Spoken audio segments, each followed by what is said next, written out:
This happened in 2013 when I was living in the city with two roommates. We're all women, by the way. I was going to school at the time. I wrote down everything immediately after it happened, intending to 1. Have a record of any details, should it become important later since the police didn't want to file a report for this, and 2. To share it someday. I never did end up sharing it, at least until now. This isn't a horror story, maybe so much as a story about stumbling onto the aftermath of someone else's, but I was pretty spooked at the time. With minor edits for context and clarity, here is that account of events from all that time ago. I live in a pretty old house, at least 100 years old. This is pretty typical of the area, but the inside appears to have been gutted and remodeled at some point during its history. Mostly what that translates to is a bunch of weirdly sized closets, but it also meant there was no pre-designed space for the water heater to go. Putting it in the house would have sacrificed space in one of the closets, so they installed it and the heating system under the house in this crude dirt-floored crawl space. This became relevant last month when a city utility worker needed to get to my hot water heater. The sole entrance to this crawl space was out back, under the little deck we share with the neighboring unit. It's a little wooden door padlocked shut. It had been padlocked ever since I moved in there. In fact, I don't even think I knew it was there for the first couple of months. I called the rental company and they sent a guy over who unlocked it, but he did not look inside. When the utility worker arrived sometime later, it was already getting dark. I went down with her just in case she needed me to hand her anything. I felt kind of bad she was out after standard working hours and about to crawl into this cramped, dirty, and undoubtedly full of spiders space under my house. She opened the little door, shined her flashlight inside, and said, "Well, that's kind of creepy." Since she just told me she was used to crawl spaces and not scared of them, I started to get pretty uneasy. I fervently hoped we had not just discovered a body or something. Not gonna lie, I've been low-key expecting to stumble on a corpse since I was like 5. With that in mind, what we did find was actually a little bit underwhelming.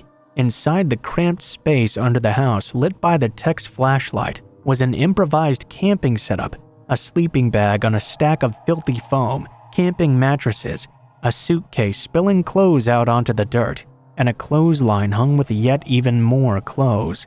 There was food and drink wrappers, stacks and stacks of newspapers. She was surprisingly chill about it actually. I wanted her to get out immediately, so we could call the police. I didn't think the person was there right now, but I worried the improvised camp under my house might constitute some kind of crime scene. I was pretty confident it must be real old. We'd had a home invasion just a couple months ago, you see, so we'd all been really vigilant. I figured that since we kept irregular schedules and parked out back, we'd have seen a squatter coming and going. There was also no smell. Due to a couple of stupid decisions earlier in my youth, I discovered people squatting in abandoned buildings before. They'd always had this odor of stale urine. She insisted though that since we had the door open already, she'd go in and get that heater working once again. I probably should have insisted, but she honestly didn't seem that disturbed. I figured she knew better what she was doing. She found a little pull chain connected to a bare bulb and pulled it, which lit the whole place in weak yellow light, showing her the way to the appliance. It wasn't enough to light the entire crawl space, but it was just enough that I could see that whoever had lived there had even made furniture out of a bunch of milk crates. She fixed what she'd come to fix and sat with me until the cops came. I kind of expected them to tell me that what I was seeing had to be something else, but actually they refused to even look in the crawl space. I guess because it was starting to rain. They seemed to just take my account at face value. It just so happened that they didn't really want to do anything about it and told me it was really my landlord's problem. It wasn't really the expected response, but whatever, I guess. It ends very anticlimactically. I called the retail agency and told them about this as well. They sent a crew out to throw out all the stuff and re-secure the crawl space. I was not able to be there when they did it, but I asked them to find the most recent newspaper and give me the date. I wanted to get some kind of timeline for when this person had been underneath the house. It was June of 2011, 2 years before we moved in. I was able to find out from the rental guy though that the house was occupied at that time, so I guess this is really the people before us' horror story.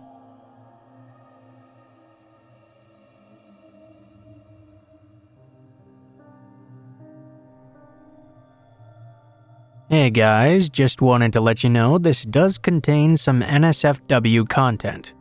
Anywho, this is a story that happened throughout 2015. Also, to clarify, I am a girl. Basically, it started off with my friend telling me to get a grip and go have some fun. They dragged me out to a gathering that was hosted by my university. Anyway, during this time, I just mostly chatted, ate, and looked at my phone. You know, the usual. At some point though, I noticed this guy staring at me from afar. He was a pretty tall man. For reference, I'm about 5'2". He looked to be in his mid-20s, and honestly, he wasn't that bad looking. After a while, he came over and introduced himself as Alex. Alex was pretty nice. We spoke about our hobbies, and I told him I practiced MMA and sparred in my spare time. I also probably spent way too much time gaming. He told me about his own small business that he wanted to start. He was very friendly and at the time didn't give off any indication he was a creep at all. After this event, we exchanged mobile numbers. In hindsight, this was a terrible move on my part. We parted ways soon after. As I was on the train home, I received a new Facebook ad. I checked my phone only to see it was Alex. I shrugged and didn't think too much of it. I accepted. I mean, I don't exactly have a very common name, so it really wouldn't be hard to find me on Facebook if you already knew it and typed it in. As soon as I accepted, we started chatting again. It was pretty normal and casual. I won't bore you with all the details because of this. Soon after, we both called it a night when I arrived home. The next few days, I chatted with him intermittently while I kept up with my studies and hobbies. He was always friendly with me and seemed very interesting. This lasted about a week.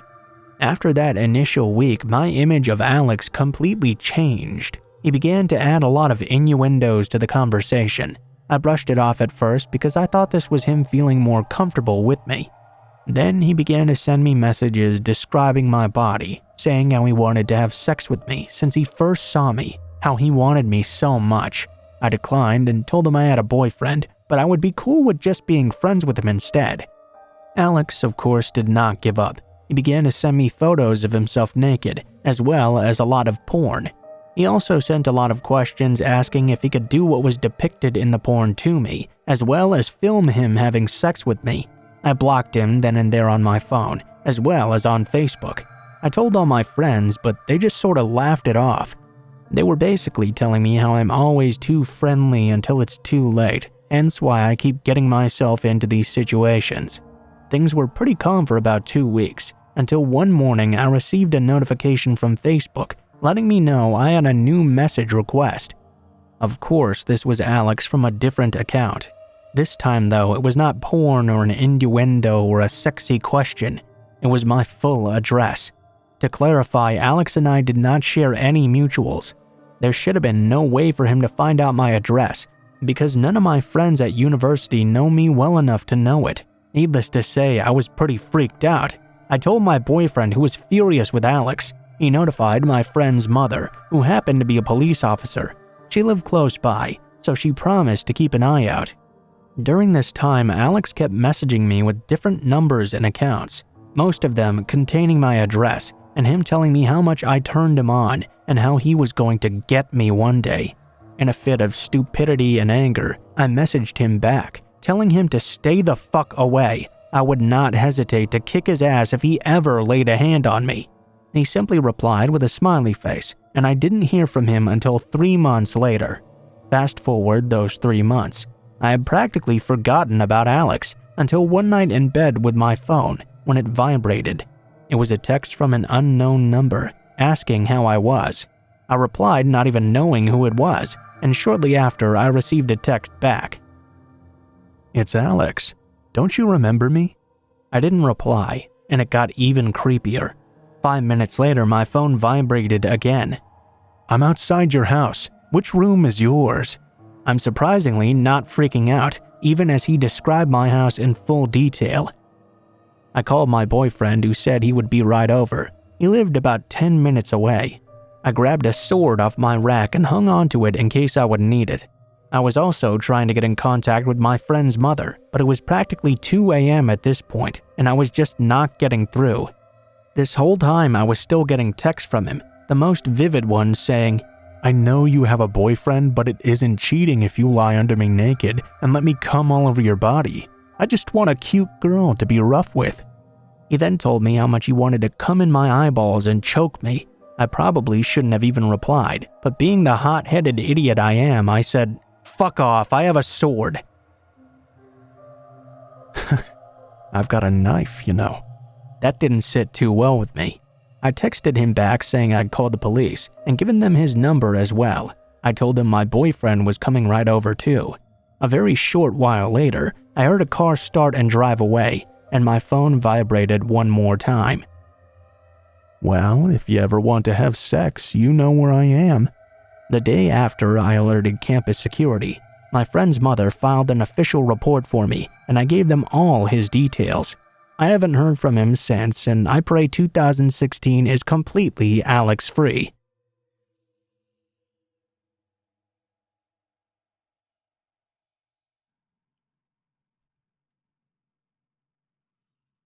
I live in a pretty small city, but we have a pretty impressive mall called Destiny USA. It's absolutely huge, like 7 stories in some parts. In fact, it's the 6th largest mall in the US, or something like that. You're probably wondering why I'm rambling on about this at the beginning, but it does play a part in the story. Like normal teenagers, me and my best friend at the time went there quite often. One Saturday, my dad dropped us off at around 3:30, and we began walking around together. About 2 hours after we got there, these 2 guys make really loud and unnecessary gross comments to each other about us as we walked by them. They made sure we heard too, and were staring us down. We were only 14 years old at the time, but we'd already gotten catcalled quite a few times despite our age. Disgusting, I know. We didn't really think anything of it at first because of this though. Not even 2 minutes later though, I looked back for whatever reason when I realized these 2 guys from before are now walking behind us.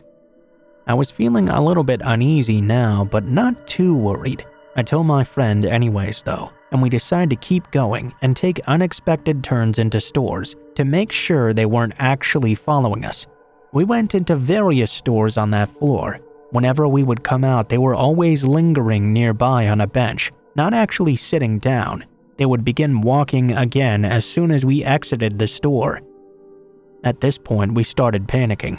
Neither of us were large or intimidating girls. I was only 5'2", and she stood at a mere 4'9". Neither of us weighed any more than 105 pounds. We sped walked to the nearest elevator, trying not to let them know we'd caught on to them following us. We pushed random buttons and ended up getting off on the floor underneath the one we were previously on. We walked around for a while, until we saw those very same guys coming from the opposite direction now straight towards us.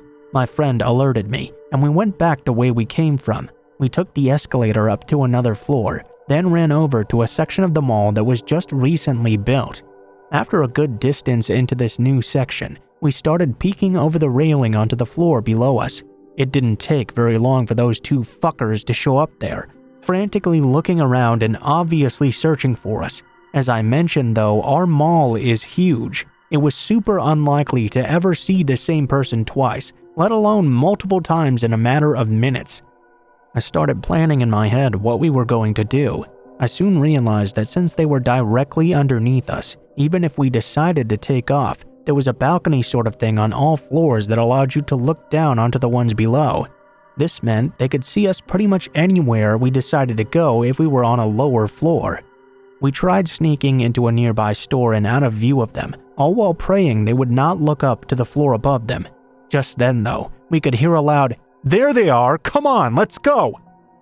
We looked back, and one of the men was pointing at us. They were now both looking at us with this furious expression.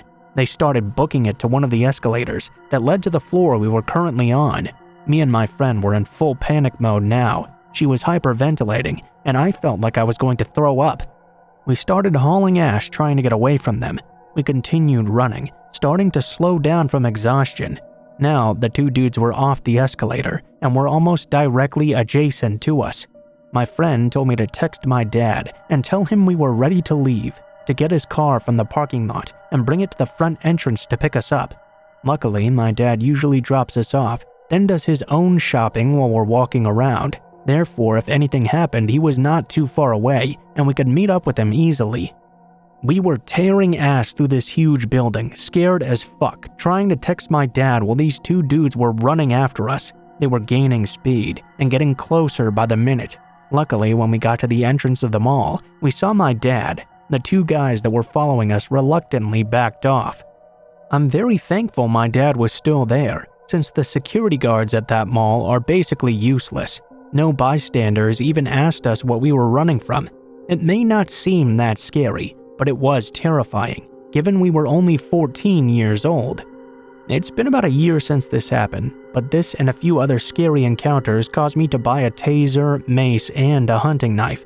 I still don't know how they were able to find us so fast, given how big that mall is.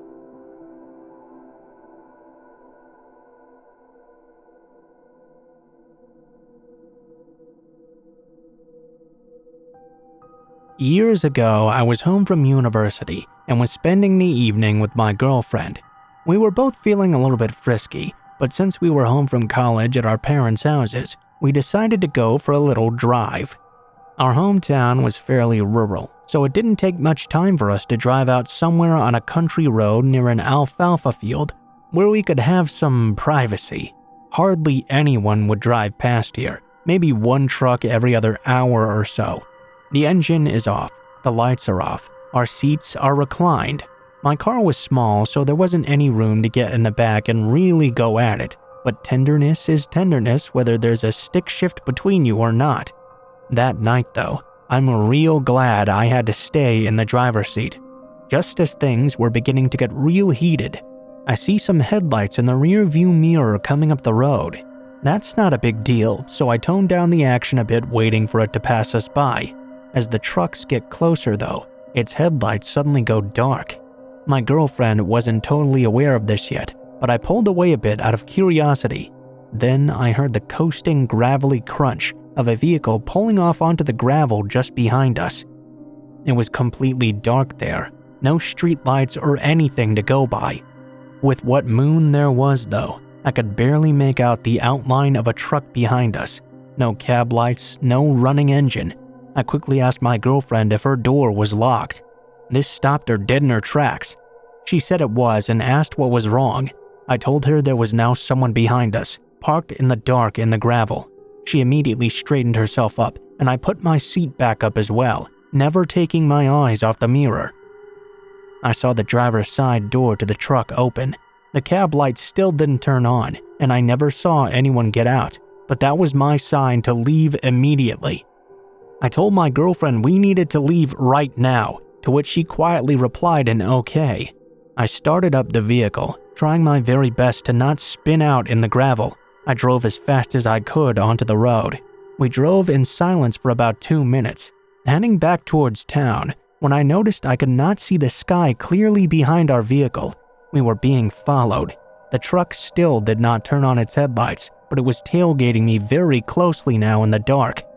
I calmly informed my girlfriend that they were behind us now. We still had plenty of gas though, and we'd get back to town just fine. No big deal. She said okay in that little voice again and went silent, glancing back every so often. This continued for about 2 minutes. I briefly considered calling the police before the headlights behind me flared on. The truck revved its engine and pulled into the other lane. We were still on a 2-lane asphalt country road. It just hauled past me like a bat out of hell. I felt like I should take her home at this point, but the last thing I wanted was for this asshole to follow us to where she lived. Whatever their mission and whoever they were, they had succeeded in making us feel uneasy. I told her as much and she agreed. We wove a flighty path through several nice neighborhoods before pulling into a cul-de-sac where we could sit and wait to see if it was still around. We never saw the truck again that night, but our cul-de-sac time did give us the opportunity to have the intimate time we had been wanting, all the more intense due to constantly watching to make sure we'd be safe. Looking back, I'm sure it was just some country farm people annoyed at catching even more kids making out near their fields. They probably just wanted to bang on our windows and give us a good scare for fun. But if that's the case, I have to wonder why they followed us for so long and why they passed us the way they did. Were they out for a joyride looking for some entertainment? Who knows?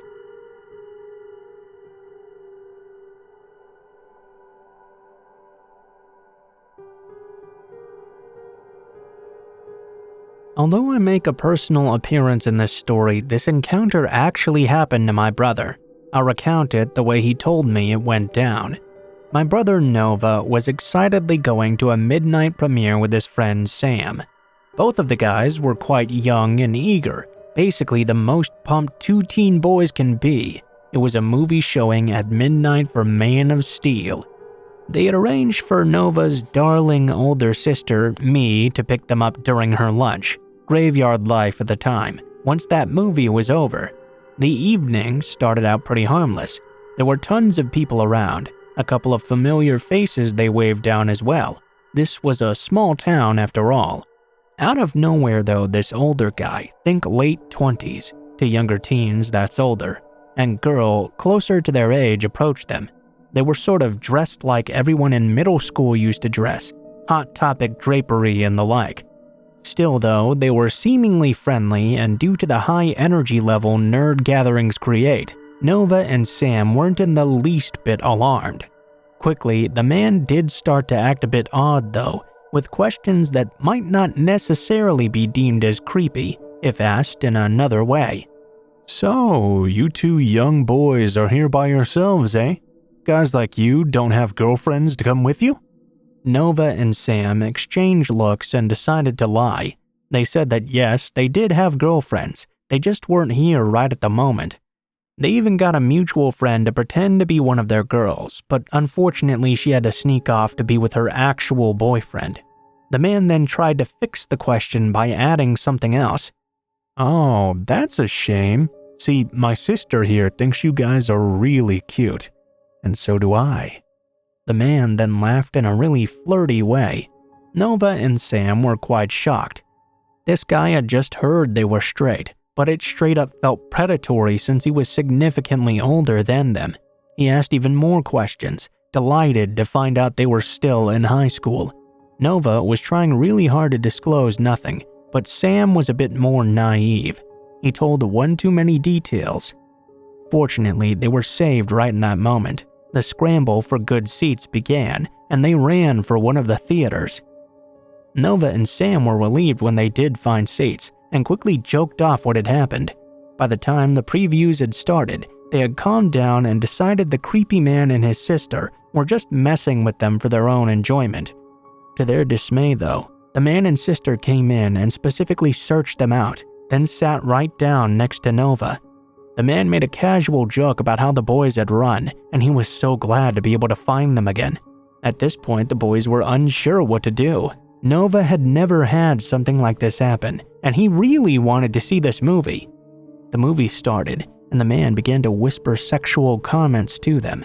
Nova gave the man a pursed lip expression and leaned toward the movie to ignore him even further. He then decided to tap Nova on the leg and said he wanted to show them both something, trying not to disturb everyone else and stop this insistent man. The boys looked over. The man had pulled up on his phone a very graphic gay pornography video. The man started laughing hysterically, and the sister also smiled intensely as well. The two boys didn't know what to do. They couldn't run, I was their only ride, and they'd paid good money for this damn premiere. Good money for kids at least. Nova told the man to stop with his shit. There were kids here and this was complete harassment. Eventually, the movie finished and the boys bolted it out of there. I was just sitting in the parking lot right in front of the doors. They jumped in my car all out of breath and shouted at me to leave.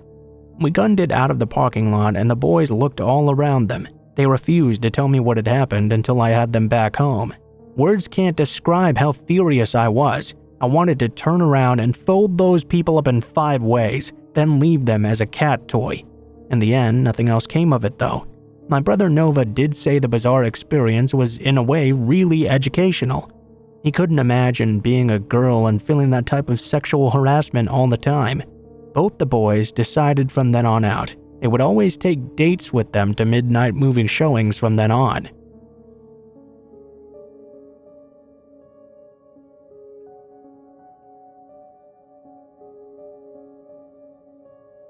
Let me preface this by saying that when this happened, I realized I was an idiot. The biggest, most naive idiot in the entire world. I thought that because I had lived in so many countries and seen so many cultures, I was smarter than I was and more grown up than my peers. But God, was I wrong. I should have seen the red flags and booked it out of there. When this story takes place, I was 14 years old and attending a boarding school in Connecticut. I'm female, by the way. My family was in Switzerland, so I could only really see them on school holidays. I was currently going through my emo phase, moody and pissed at the mainstream, and hating how preppy my school was. I made friends with the most non-mainstream kids I could find there. At 22, I'd still cringe at these past memories. One of my friends was dating this townie who wanted to be a tattoo artist. Boy, did I want a tattoo, and I just could not wait to turn 18. He agreed to tattoo me as he was just learning and didn't have his license yet. What harm could possibly happen? Side note, I now have a terrible tattoo. But I digress. We talked and agreed that I'd take the bus to Waterbury and meet him on the green, where all the buses meet and transfer. I had no idea of the layout of the area, as I stayed in the campus bubble mostly. If you don't know, Waterbury Court has its nice parts, but where I was gross. Shootings happen regularly. Crackheads were abundant. It was not a good part of town. Back then, I didn't care though. I thought I would be just fine. It's Saturday, and I just finished up classes. And yes, we did have Saturday classes. I was all excited about getting this new tattoo and being edgy. I jumped on the bus and texted my friend's boyfriend I was on the way. Fast forward now. I'm at the green waiting for him to get out of his classes. He texts me to say he'll be an hour late. Great. What the hell am I supposed to do in this shitty part of town all alone? 2 hours passed by, and he finally said he'd be done in just one more. I really wanted this tattoo, so I waited. I had been sitting there for probably 2.5 hours when I noticed this big black SUV pull up and park in the bus drop-off zone.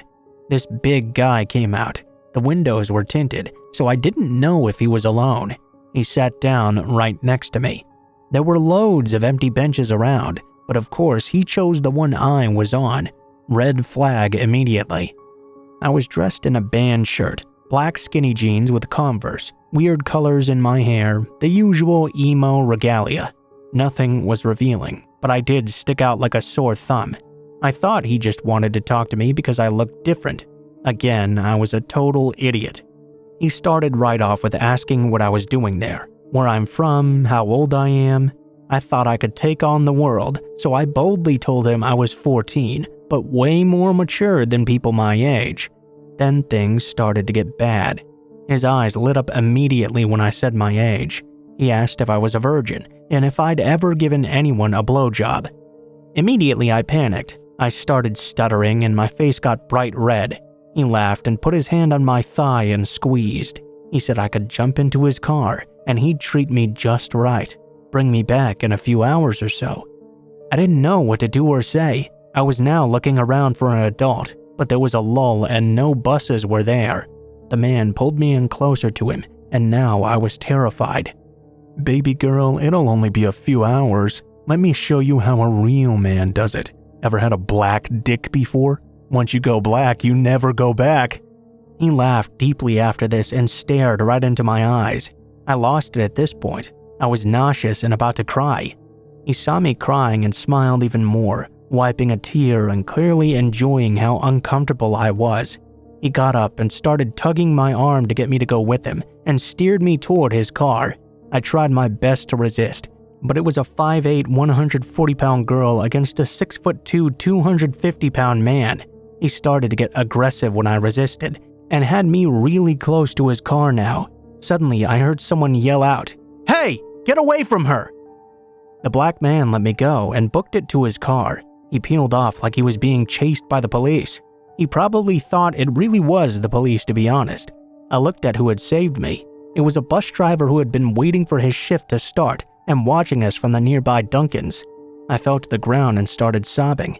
I've never been approached by anyone like this. Never been so close to God knows what awful thing this man could have done to me. I was so helpless in that moment. The bus driver called the police and reported the incident, giving a partial plate and description as well.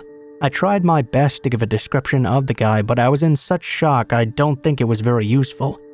I didn't hear anything about it later, so I assume they never found him. In the end, I took another bus back to school and didn't tell anyone I was nearly abducted, or worse. I couldn't stand to have them think I was weak or couldn't take care of myself. I was so embarrassed by what I had gotten myself into. I actually didn't tell anyone until just a year ago. I'm back in that part of the world now and told one of my high school friends when we drove past that exact spot. She was shocked. I realize now just how indebted I am to that bus driver. He literally saved me from being at least abducted. Who knows what that man had in store for me if he got me into the SUV. I ended up meeting with my friend's boyfriend the weekend after, and made up some bullshit excuse for not even meeting me at the agreed upon time, giving a fake apology as well. I was so pissed at him that after the terrible tattoo he gave me, I never even talked to him again.